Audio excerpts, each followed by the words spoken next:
Hello, everyone. Good afternoon and welcome. Thank you for joining us for this series of meditation sessions in the new year from the Freer and Sackler Galleries, Smithsonian's National Museum of Asian Art. We're delighted that you've joined us today. My name is Grace Murray. I'm really happy to welcome you here for those who may be new. Today, our session will be led by Aparna Sadananda.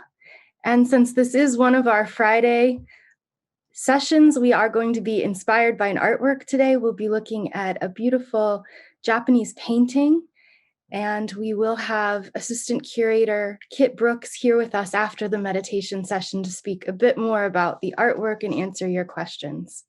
So I will turn it over now to Aparna to get started. Thank you so much, Grace, for starting this session. I wanted to start by sharing how art could be a very powerful force in inspiring us and reminding us of the strength and endurance that we have, especially when events around us can be deeply saddening. And in that sense, today's choice of artwork, which speaks about auspicious symbols of New Year, I think is it comes to us at such a perfect time. And let me start by sharing this work of art from the Freer Sackler's page. And as I do that, you might also see a link to this artwork in the chat. And you are always welcome to open this at your end on your device screen and just look at it on your own. The auspicious symbols of the new year, the rising sun, the crane, and the peach tree. This work of art is a hanging scroll, which is about a little taller than 4 feet and a little narrower than 2 feet. It's made with ink and color as well as gilt on silk.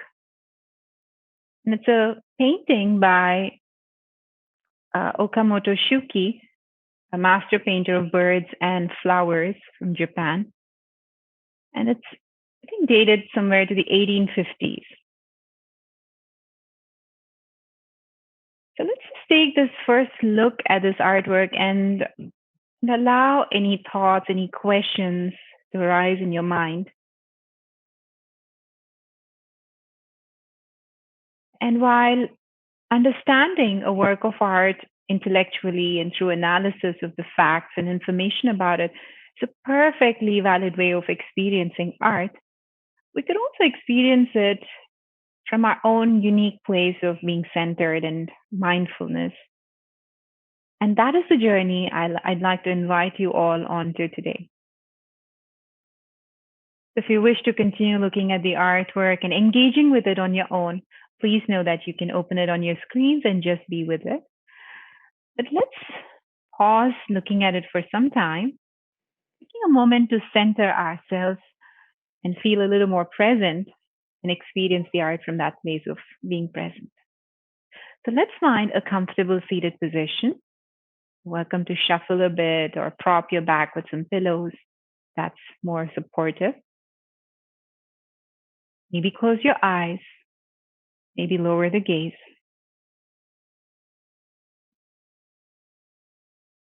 Let's take a few deep breaths, inviting ourselves to the here and the now. Deep breath in through the nose. Deep breath out through the mouth.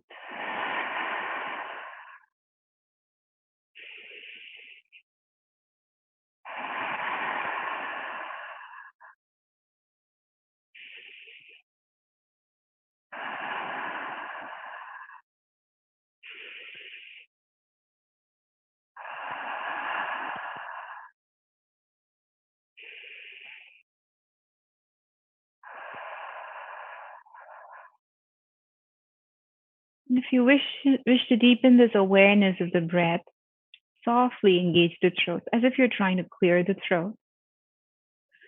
Really softly, and breathe in and out.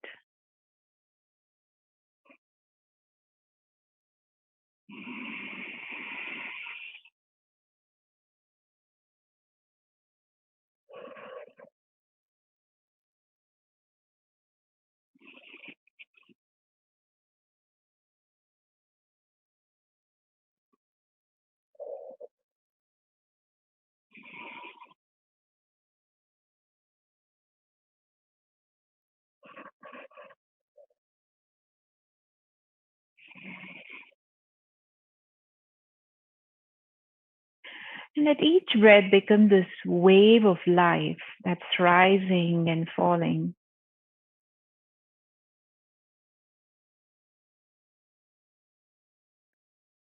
And for that reason, we'll call this specific way of breathing as ocean wave breathing, the J breath, the victory breath. We call it the ocean wave breath. So let's take a few more ocean wave breaths, perhaps silently repeating here as we inhale and as we exhale the word now.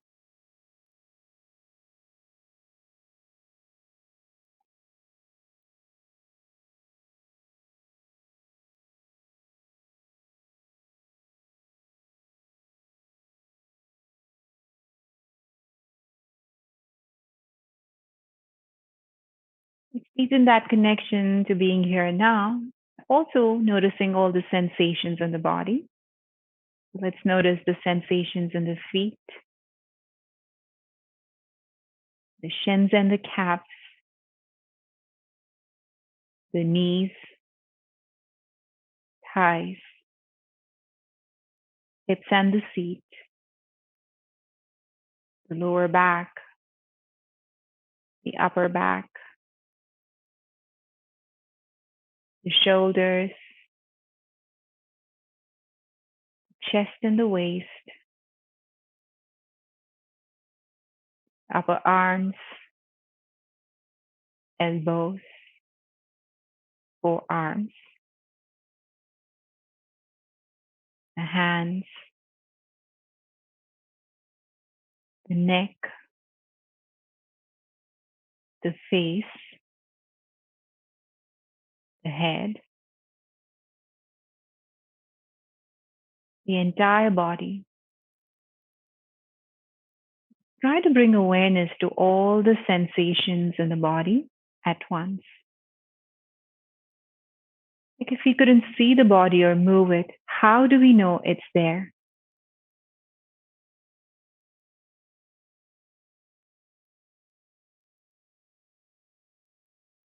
Few more breaths, ocean wave breaths, honoring this presence and embodiment.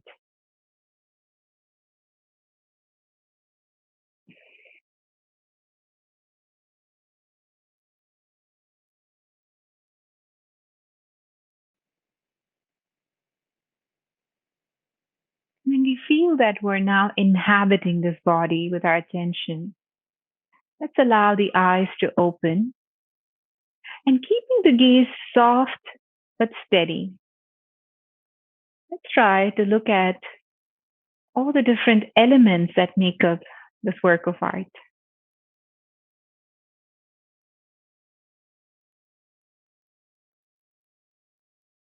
Notice the rising sun, morning sky,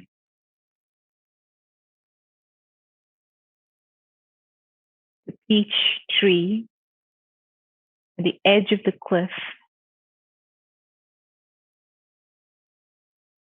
overlooking the sea or the waves, on which is this majestic, rare, red-crowned crane resting in a delicate balance.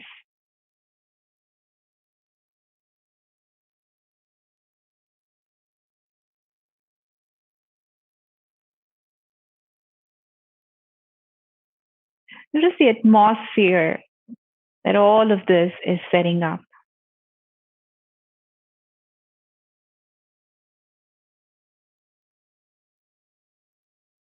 Notice how each of these elements is contributing to the atmosphere. The crimson red of the sun, the red tending more towards purplish tones, an effect that's enhanced by this blue in the sky. Maybe we should take a closer look at it.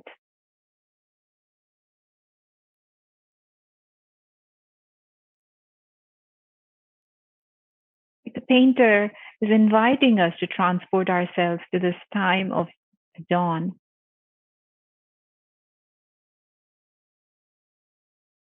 serenity, and the calmness of the dawn, inspiring us to relax into ourselves.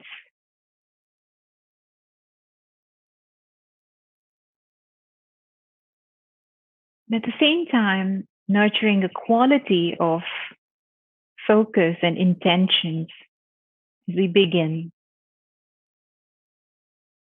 We beginning the day, beginning this year.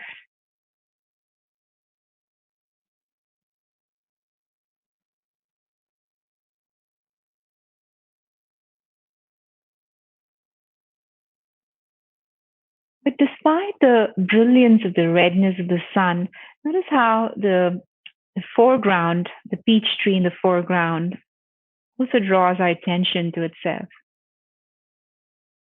Maybe we should zoom in a little bit here to see the attention to detail.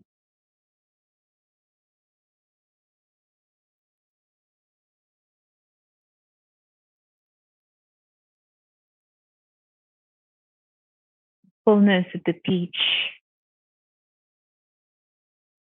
Notice how the peach gives us a sense of hyperrealism just by the way it's been painted, with the spots on it,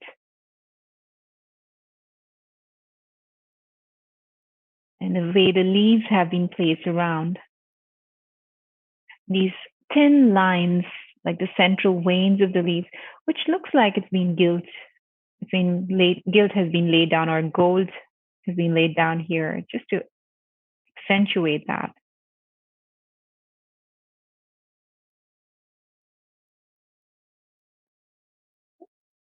Perhaps continue to appreciate that sense of hyperrealism in the branches, the cliff,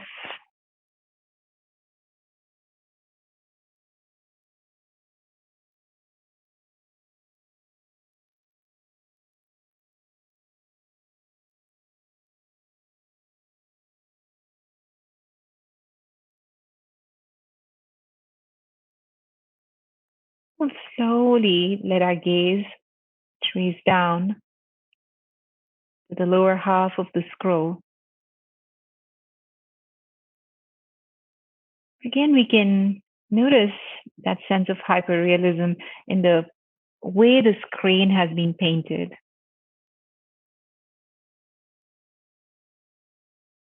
Take some time to breathe and observe the attention to details, the movement that comes with the way the wings have been painted.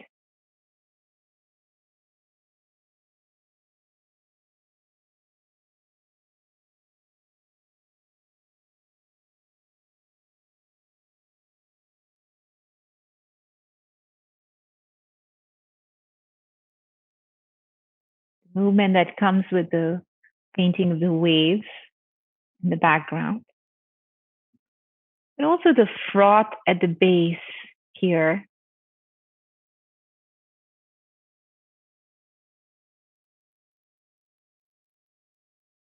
All of that bringing in more dynamism and movement, a movement that's very fluidic and effortless.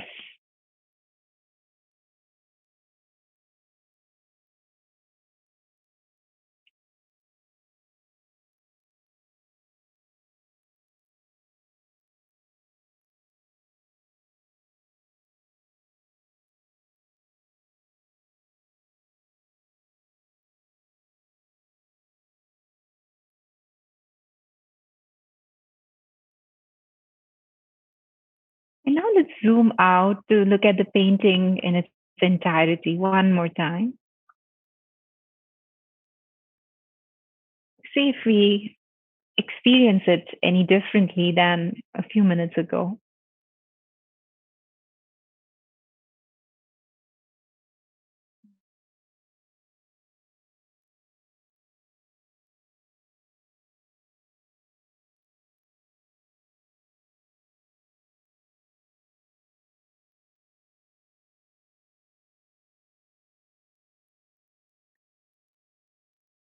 And one way to experience this art is to imagine that we're actually in the presence of the scenery, that we're actually in front of a sea where the scene is.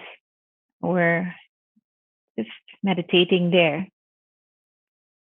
Another way is to explore, seek these symbols right within us, right where we are. So, in that sense, I invite you to now come back to that ocean wave breathing.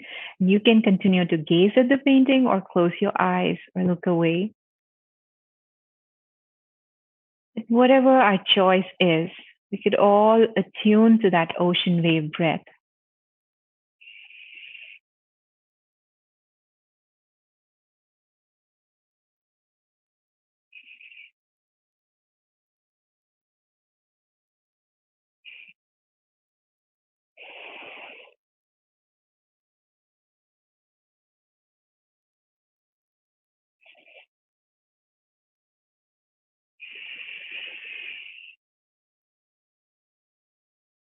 You're practicing this, looking at the painting. You can also let your eyes trace each wavy line.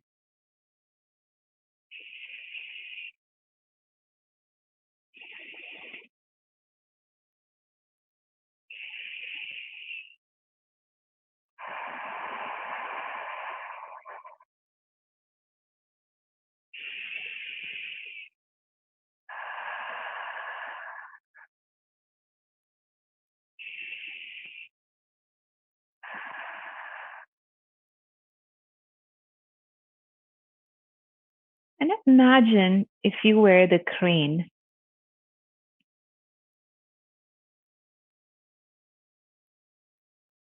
which is the symbol of longevity in many cultures across East Asia. Imagine you're the crane. And notice how that delicate balance of the crane is cultivated by a sense of being present, but also a quality of just going with the flow, buoyancy, holding it up. The crane has spread out its wings. How can we model this in the body at this moment? Could perhaps bring awareness to where the body is touching the supports, chair or the couch, the floor.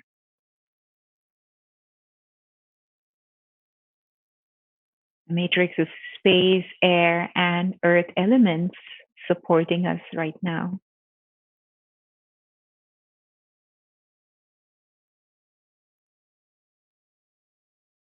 And the ease that we can bring in by trusting these supports and just letting ourselves be.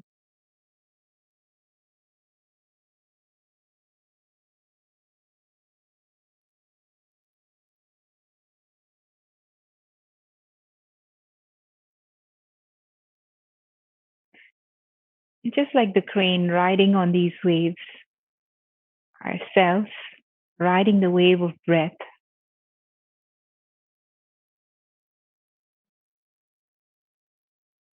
Symbol of longevity represented in the breaths that we're taking. For breath is life.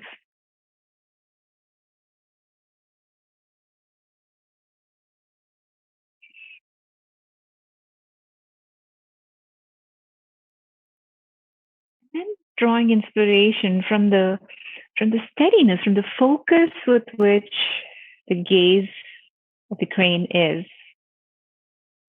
If this crane is in meditation, really attentive, you could do that by witnessing and paying attention to the body, its presence, and the breath.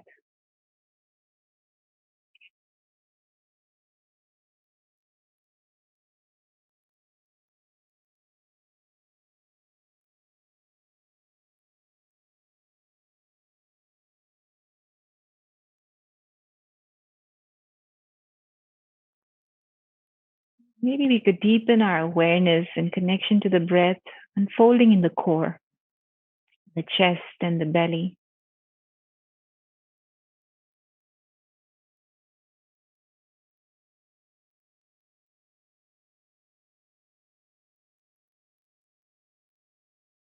Each breath deep down the abdomen, letting the belly expand and letting the belly contract, drawing in towards the spine.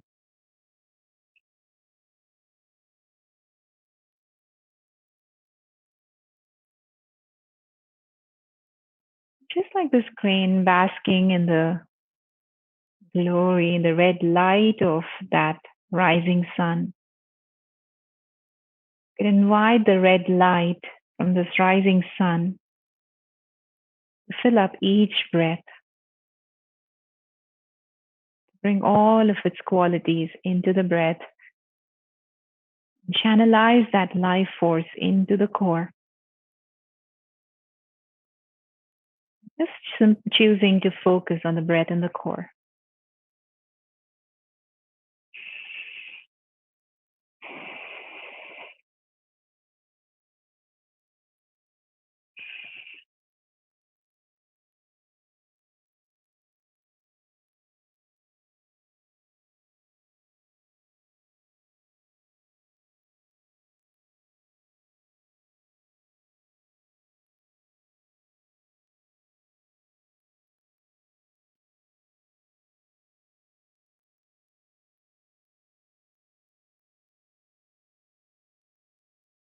And being seated in our source of inner power, what is it that we could do today to bring more life to each breath?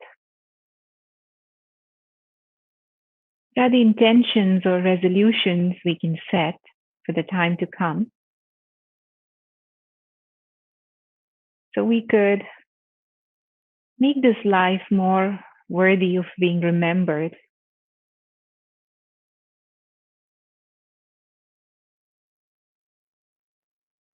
How can we nurture our deepest soul intentions and also doing what we must do? Let's take some time to reflect on that.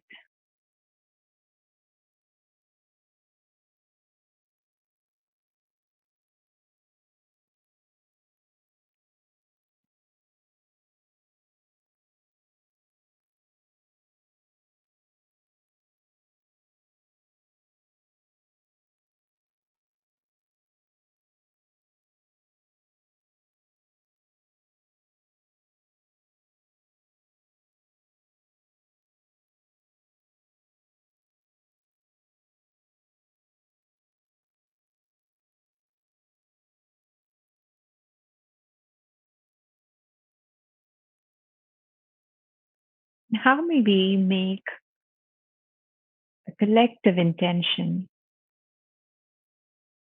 that will make all our lives and efforts collectively to be remembered?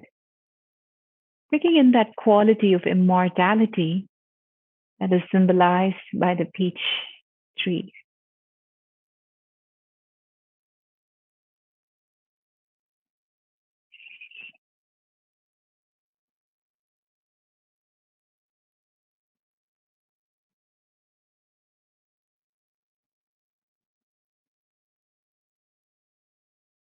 Let's spend a few more moments observing these symbols of auspiciousness, the immortality of the peach, the hope and the confidence of the rising sun, backed by the longevity of the crane. And all of that on the foundations of life, coming in with the wave of breath. Let's spend a few moments just observing all these symbols of auspiciousness right within the self, just as we are.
This new year, may we all be healthy and prosperous. May we all live up to those values individually and collectively that will take us to immortality. When your practice feels complete, we'll bring palms together in prayer. First, acknowledge the light within the inner teacher with a namaste to the self. Maybe also bow and offer a silent namaste to the creative energy expressed in this artwork, creative energy of the artist Okamoto Shuki, thanking him for guiding us in this practice, for offering us these symbols of auspiciousness as talisman of hope and reminders of all the goodness of life. May we also offer a namaste to all those ancient yogis, teachers, who from time to time have carried the traditions of yoga and meditation. We could all partake in its wisdom today. Finally, a namaste to each one of us here, thanking and honoring each other for our presence and participation in this art-inspired meditation today. The light in me honors the light in you. Thank you so much for sharing your time, energy, and presence with me. Namaste. I hope you found this way of experiencing this beautiful scroll quite useful. And now we'll move over to Kit for exploring and understanding this art in a different way. And in that time, if you have any questions for me, please feel free to post that to the chat. Once again, thank you so much. Wonderful. Thank you, Aparna. Now I'd like to welcome Kit Brooks, Assistant Japan Foundation Curator at the Freer and Sackler, to start off a conversation about the artwork and tell us a little more. Thank you for inviting me back to your group to welcome the new year with you all and with such a beautifully guided session. And then thank you so much for giving me the chance to talk about this incredible painting. In the interest of full disclosure, I was actually really delighted that you asked me to speak about this work for today's group because I've only recently discovered it in the collection myself, and I'd already proposed it to go in a display of bird paintings in the Freer galleries next year, so please look out for it. So onto the painting. This composition of peach, a rising sun, and the crane over waves is a type of painting that's common in East Asia, of typically auspicious motifs that symbolize prosperity and long life. Paintings of this subject are ideally suited for gift giving or display at New Year, such as what we're doing today, or for recognizing important transitions and new beginnings, like starting a new job or a new career. And so the painter, Okamoto Shuki, he lived in the shogun's capital of Edo, where he pursued a career as a professional painter, but he was also a retainer of the ruler of the Odawara domain. And the Odawara domain was southwest of present-day Tokyo, and there's still a really impressive castle there if you're able to visit today. And actually there are screen and wall paintings by Shuki that are still extant in this castle, which should give you even more of a reason to visit if you do ever get the chance. Shuki was an exceptionally talented painter at bird and flower subjects, which combined different levels of realism learned from his teachers. If you could zoom in to around the top half of the painting, not too closely, thank you. Because as Aparna pointed out, there's just such a high level of attention to detail.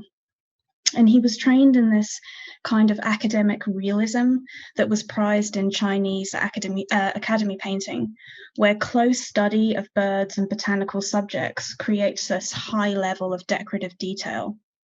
And another of his teachers was someone called Watanabe Kazan, who was a controversial promoter of Western science and ideas in Japan at this time, and he also painted Western-style works.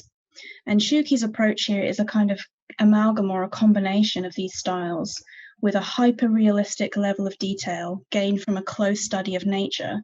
And if you go down to the bird, we can see that kind of detail in this remarkable level of the bird's feathers, if you zoom in almost as much as you can. And then you can also see it above in the peaches, where there's this three-dimensional modeling that makes them look realistic. There's also, in the waves, this really stylized foam, if you scroll down beneath the bird, which is too patterned and regular to resemble what we actually see in nature. And above the bird, we have this opaque, giant, undifferentiated orb that represents the sun. His study of nature might be more obviously reflected in the composition as well. So cranes in these kinds of paintings, they're usually depicted flying against the sun, with the sun as a backdrop. But Shuki has taken the decision here to show the bird floating and swimming in the water. So it's an adaptation of that classical model and a nod to a more realistic, naturalistic setting. So cranes, as you know, and as Aparna pointed out, they're associated with long life in East Asia, and they were believed to live for a very long time. And part of the reason is they have these long necks and long legs, and animals with long limbs were believed to have a lot of chi or life force. And so that's one of the things that stretches your limbs out. The rising sun and the crane alone would be enough to convey these felicitous New Year wishes. But in this painting, we also have the peaches. And peaches are a symbol of long life. And this comes from a story that you might be familiar with of Xiangmu, or Seobo in Japanese. And she was known in Chinese mythology as the Queen Mother of the West. Her residence is conventionally located in this semi-mythological place called the Kunlun Mountains, which was a legendary paradisical realm populated by gods and fabled flora and fauna. She presided over an orchard of peach trees, and the fruits would ripen once every 3,000 years, and anybody who ate them would become immortal. If we could go and zoom into the bird's face, you can usually recognize Shuki's works because he has this kind of trademark, where his birds characteristically have these really intense eyes, which in some cases can actually come off as kind of demented. This is a very benign example, but if you get the opportunity to see other paintings by Shuki that have many more birds, you might be able to see more of this effect. And they're extremely focused and almost predatory. And a lot of people have suggested that this portrayal of birds as these ruthless hunters was a reflection of the taste of the warrior class in Japan at that time. So Shuki himself was a member of this class, but also his patrons, like the Lord Okubo of Odawara, who was the owner of that castle I mentioned earlier, where Shuki's paintings remain. So I'm not exactly convinced by this argument that warrior patrons see everything through this lens of ruthlessness. But it's up to you, and you can try and convince me in the Q&A if you want. I'm always up to change my mind. And on a final note, I just want to talk a little bit about the pigments in the painting, which are really striking. And if you could scroll up to the top where we see this incredible blue wash behind the sun. And I was able to speak with one of our conservators before our talk today, Andrew Hare, and I asked him about the blue that we see in the background.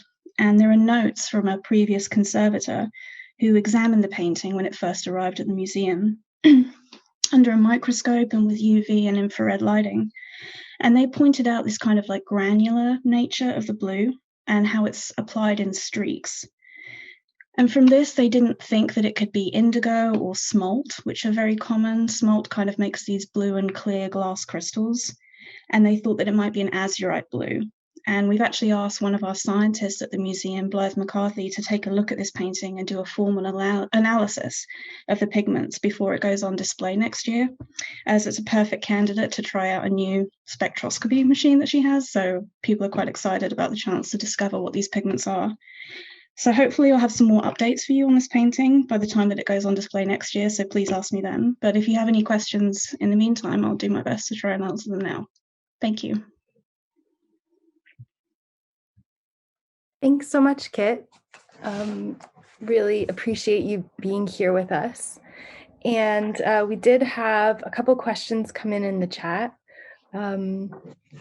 One is, do you know of any comparisons that have been made between this artist and Audubon's studies of animals and of birds or of any other Western artists? I don't know specifically of Audubon, and I think I'm sure people have compared them, and he would be a great subject. I've worked on his paintings before of heron and kingfisher, and they're really remarkable and show someone who has been studying from nature. So I think that would be really great, and perhaps when this goes on display in the gallery, we can invite someone over from Natural History Museum to come and give their perspective on it. Another question that came in is about this interesting light-colored portion of the painting just above the bird. Mm-hmm. And is that light or mist, or do you have any thoughts about that part? So, I think you can read it either way. Personally, for me, I see it as mist. This really gorgeous, bright rising sun indicates this is a really early morning scene. And I would imagine this to be, the mist floating over the water. I think you could also read it as light as well. I think it's great that it has, it can be representational, but I think he's also showing off as well. Like there's always that element of technique and showing how you can make your brushstrokes just disappear into the silk support completely. So there's a mixture of it being technical and representational. I know the last work you talked about with us in December was by Hokusai. And so Lori asks, someone else asked in the chat, is there any connection between this artist and Hokusai? Probably not. Just because the styles that they were working in are quite different and their patrons were quite different. It's possible that they would have known each other. They were living at the same time. They're both mid 19th century artists, but I certainly don't know anything, but happy to be corrected if something does come up. And Rebecca asks, is there anything you could share with us about how New Year might have been celebrated in Japan at the time this painting was made?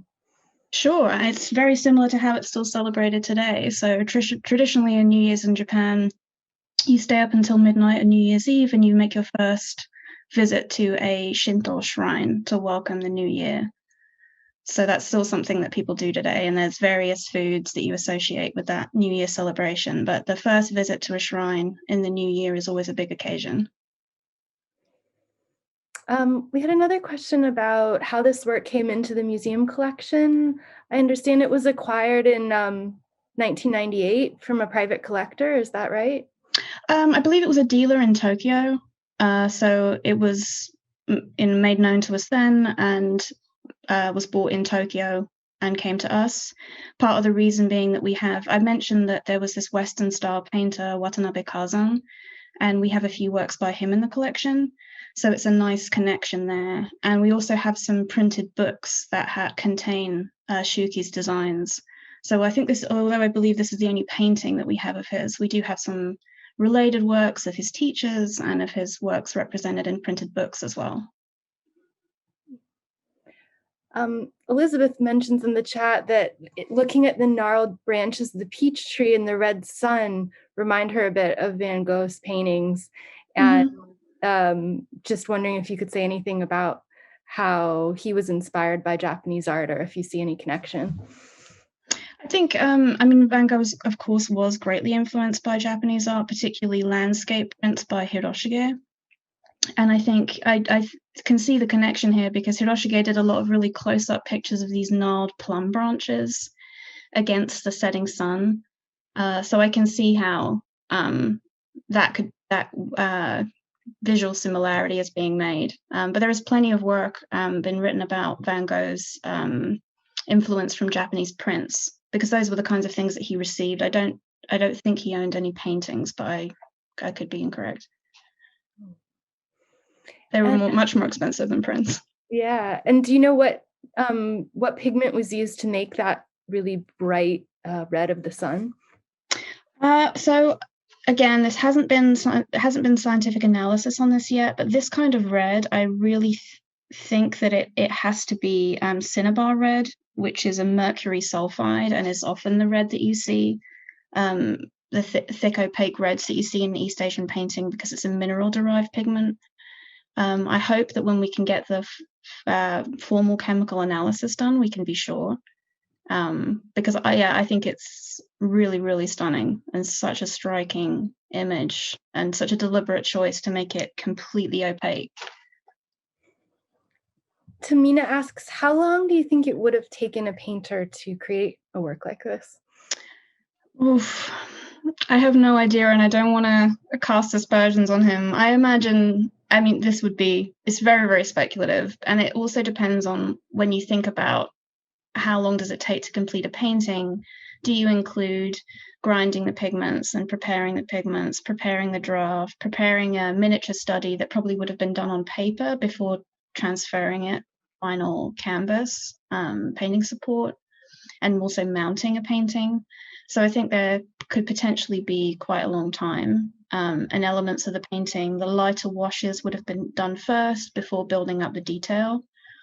So we don't have any records of how long Shuki would have spent on a painting, but he was quite prolific and well known, so it could be days or a week, but we all know how the creative process goes sometimes. It's not always linear. Thank you, Kit. Thank you for taking us into some detail about this gorgeous piece, and I know we'll all be excited to see it. There was one more question that came in for Aparna. Just wondering if you could review the ocean breathing technique that you introduced us to in the session. Sure. So ocean wave breathing, it's like you engage your throat, just like kind of when you clear your throat, but a little more softly. And with that, breathe in and out. Now, Ujjayi breathing, it doesn't have to be loud. Like when you put it with a lot of effort and you practice with a lot of effort, there's this natural ocean wave like sound that happens. It's like,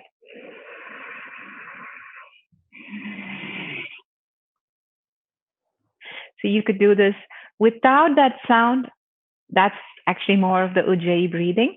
But sometimes it can be useful to be able to hear that wave like sound. I have often heard from practitioners that they find it very calming and a quick way to anchor their attention. So for that reason, I also like to call it the ocean wave breath. Otherwise, it's Ujjayi or victory breath. So I hope, Janice, that answers your question. And if you have further follow-up questions, please do let me know. So that concludes our session for today. We're really excited to share more artworks with you in every upcoming Friday at noon. So do join again. And thank you so much for your time and your participation today. Stay safe and have a wonderful weekend, everyone.